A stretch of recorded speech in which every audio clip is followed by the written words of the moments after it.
Selamat siang Pak Imam Bahroni. Selamat siang Pak Direktur. Jadi ini Pak, kita baru-barusan ini mendapat beberapa telepon dari masyarakat maupun dari kalangan pers mengenai kondisi jembatan Barelang yang katanya ada masalah gitu Pak ya. Mungkin sekarang sebelum kita masuk ke inti yang jadi permasalahan tadi, mungkin bisa diterangkan Pak secara umum jembatan ini strukturnya ada berapa kabel, kemudian bisa menahan beban berapa ton, kemudian life design sendiri umur rencananya tuh bisa berapa tahun Pak? Terima kasih. Terima kasih Pak Andi. Eh, Kalau sebenarnya jembatan kan namanya jembatan kabel stay, jadi desainnya tadi dari eh, gelagar sendiri, decknya tadi dari beton, kemudian apa namanya disangga oleh pylon tadi yang tiang yang tingginya hampir 120 meter itu, kemudian diikat dengan namanya kabel stay atau kabel yang warnanya hitam itu. Jadi itu totalnya yang kabelnya tadi yang masing-masing pylon tadi ada sekitar 56, di total itunya apa namanya sekitar 112 di dalam jembatan tadi. Jadi kalau itunya sendiri kita desain untuk umurnya 100 tahun jembatan tadi, dan ya untuk beban yang apa namanya itu kan jalannya jalan arteri, jadi mau juga cukup ya beban yang maksimumnya untuk jalan arteri itu. Jadi eh, tonasenya itu untuk tekanan gandar sampai 16 ton ya. Jadi satu gandar itu kan apa namanya dari mobil itu bisa terdiri dari berapa gandar gitu. Jadi apa namanya kalau secara itunya memang udah cukup apa namanya ya desainnya cukup cukup cukup matang dan cukup gede lah itunya daya dukungnya untuk itu tadi semua. Terima kasih Pak Imam. Jadi untuk kedepannya pengembangan Rempang Galang yang mungkin nanti akan pesat pertumbuhannya, kira-kira jembatan itu masih mampu bertahan gitu Pak ya dengan desain pembebanannya yang bisa sekian gandar. Kemudian juga dari sisi umur rencananya yang bisa mencapai 100 tahun. Nah ini kejadian sore ini Pak, tadi ada beberapa berita bahwa ini masih simpang siur Pak, ada yang putus itu. Mungkin tolong dijelaskan Pak, beberapa kerusakan mungkin yang terjadi, apakah itu karena kerusakan alam atau karena kerusakan oleh ulah manusia, atau mungkin dari desainnya. Mungkin itu dulu Pak yang perlu dijelaskan, kondisi sekarang ini apakah memang ada terjadi penurunan kondisi atau bagaimana Pak? Mohon dijelaskan.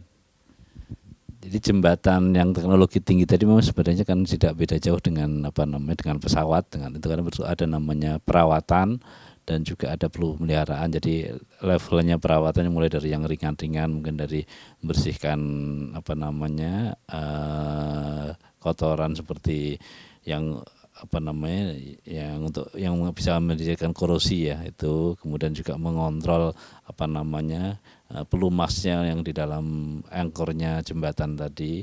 Jadi masing-masing kabel tadi apa namanya ada anchornya, ada apa anchor yang untuk tempat bertumpu atau tempat bergayutnya tadi, itu semua ada grease-nya, ada alat anunya apa namanya ya semacam grease itu semacam ya oli yang kental sekali gitu loh, itu yang itu, tapi itu harus dikontrol terus itu. Kemudian juga tingkat korosinya itu juga harus dikontrol. Kemudian juga yang agak besar nanti terus masalah itunya apa namanya daya dukungnya tadi, di kinerja kabelnya tadi apa namanya masih seberapa persen dari desain awal itu dikontrol juga. Dan saat ini sebenarnya sedang dimulai untuk namanya investigasi apa namanya yang sebelah mana yang rusak, yang mau itu kan gitu. Kemudian dalam beberapa bulan yang lalu tuh sudah ditemukan ada kerusakan. Pertama itu di bagian namanya dudukan angkornya tadi, itu biasanya itu dari kabel tadi kita ada namanya pelindungnya itu dari sebenarnya hampir kayak karet, tapi sebenarnya dari HDPE yang cukup tebal dan cukup liat. Tapi ya realitasnya di lapangan itu tadi disobek-sobek, kemudian vandalisme. Jadi yang terjadi orang duduk itu sengaja itu nyopek-nyopek karena kelihatan potongan-potongannya tadi. Itu sebenarnya yang pertama mau kita selamatkan itu. Tapi kemudian kita menemukan lagi ternyata HDPE yang dipotong-potong tadi dimasukkan ke dalam selongsong besinya tadi, kemudian dibakar. Itu ya berarti ada yang memang yang lebih iseng lagi mungkin. Jadi penasaran itu dibakar di dalam selongsong besinya tadi. Kemudian dari situ nyampe namanya HDPE yang mengcover kabel hitam, yang hitam warnanya mengcover kabel tadi, yang pas paling bawah itu ikut terbakar juga, sehingga setran-setrannya tadi, jadi dari kabel tadi terdiri dari 40 sampai 90 setran satu kabel tadi, kemudian masing-masing setran tadi terdiri dari baja yang kita sebut wire tadi, itu sekitar 7. Nah, jadi itu HDPE, dalamnya ada strand, ya. dalam strand itu rata-rata 40 sampai 90 Pak Ya, ada itu. Kemudian di dalam strand sendiri ada wire. Baja, ya. Sekitar 7 wire. 7 itu. Jadi itu kemudian itu semua tadi kan baja dengan kekuatan tinggi. Jadi yang ditarik itu yang menyangka itu. Jadi kalau kemudian sekarang ada yang kita belum lihat itu kerusakannya, tapi kita masih indikatif semua. Jadi yang di satu sampai ngerusak, kebakaran tadi ngerusak enggak, yang pasti yang terbakar tadi HDP-nya pembungkus luarnya tadi udah terbakar. Itu sampai merusak ke dalam itu kita belum sampai ke sana, masih mau dilaksanakan, nanti ada ahlinya yang bakal meriksa itu tadi semua gitu loh. Jadi ini belum pasti Pak ya, apakah kerusakan di strand atau di wire-nya itu nanti akan dicek? Belum. Jadi itu strand pun yang rusak berapa, masih berpengaruh, kita belum sampai ke sana. Karena itu ada metodenya sendiri untuk memeriksa semua, dan sekarang kan baru pengamatan ya mata aja gitu. Jadi belum secara itu kekuatannya sampai berapa, kita belum sampai itu.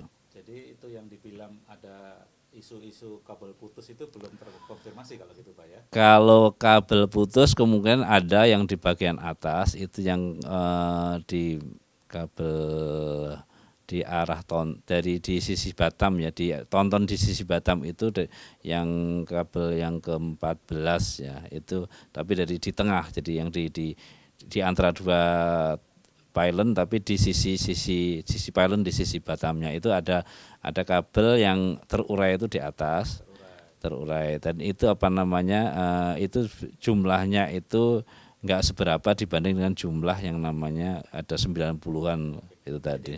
Itu yang kena strandnya atau wire-nya ini Pak kira-kira? Itu yang kan posisinya di atas, kita juga ngamatinya cuma baru pakai drone. Jadi kita belum pakai kamera drone, itu kita belum bisa itu kan gitu loh, belum bisa itu yang itu sampai seluruh strandnya atau cuma wire di dalam strand tadi, itu kita belum itu kan. Dari drone baru kelihatan sekilas, ya. Untuk ngecek apakah Ya, ini mesti harus hanya wire ya. di dalam strand. Ya, nanti ketahuannya itu nanti kalau udah kita coba ditarik satu persatu, ketahuan itu yang loose, yang itu ketahuan gitu. Kalau di atas mungkin bukan karena dibakar Pak ya, karena petir atau Ada indikasi itu karena kebakarannya di atas, itu mungkin orang manjat, itu kemungkinan petir kemungkinan. ya. Karena tingginya udah di atas 70 meter, kemungkinan orang manjat jarang sekali. Ya. Mungkin boleh kami simpulkan sementara jembatan masih aman dilewati Pak, belum ada jalur yang ditutup. Kemudian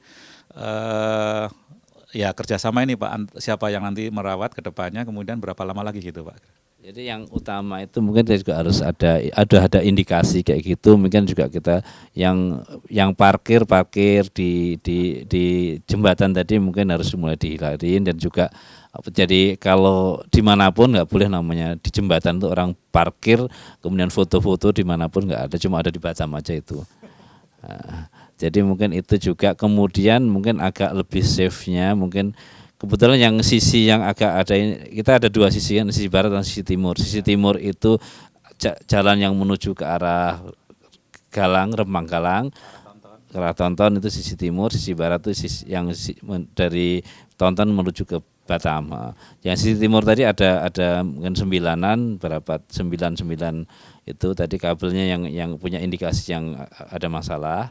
Kemudian yang sisi barat ada 2 atau berapa. Tapi untuk amannya sebenarnya sih ya di sisi timur tadi mulai ya manajemen lalu lintas harus diatur. Sisi timur. Ya di sisi timur. Jadi mungkin yang dari arah Batam menuju menuju Tonton tadi harus diatur lalu lintasnya, mungkin kalau bisa sementara masih tutup saja, kemudian juga iring-iringan kendaraan berat itu agak diatur jaraknya, jangan terlalu dekat mungkin sampai 6 atau karena itunya kita menjaga aja kita, karena sebenarnya belum ada secara teknis yang itu tadi, cuma kita jaga-jaga saja. Jadi terima kasih Pak, kira-kira kondisi masih aman tapi masih perlu jaga-jaga. Jadi sisi timur yaitu arah Batam ke Tonton itu diatur ya Pak ya. Jadi dan mungkin terakhir nih Pak, mungkin ada himbauan kepada masyarakat ataupun aparat untuk kondisi jembatan, apakah perlu sekarang diperketat pengawasan aparat dan masyarakat juga dimohon untuk tidak berhenti atau foto-foto, gimana Pak? Ya, harapan kami mari kita jaga jembatan kita bersama. Jadi ya tidak ada aktivitas di atas jembatan yang sampai berhenti, yang sampai mobil berhenti sampai itu. Jadi kalau memang foto-foto cukup dari arah Dendang Melayu atau mungkin dari arah Pulau Tonton, atau mungkin jangan di atas jembatannya, karena juga sebenarnya justru bagusnya itu kita mau jadi kalau kita mau dari luarnya tadi, kalau kita mau bedanya sih. Jadi kalau dari nggak ada bedanya kalau kita di atas jembatan, nggak ada beda dengan jalan raya gitu loh. Itu mungkin baiknya itu kan dari sisi Dendang Melayu saja melihatnya. Terima kasih.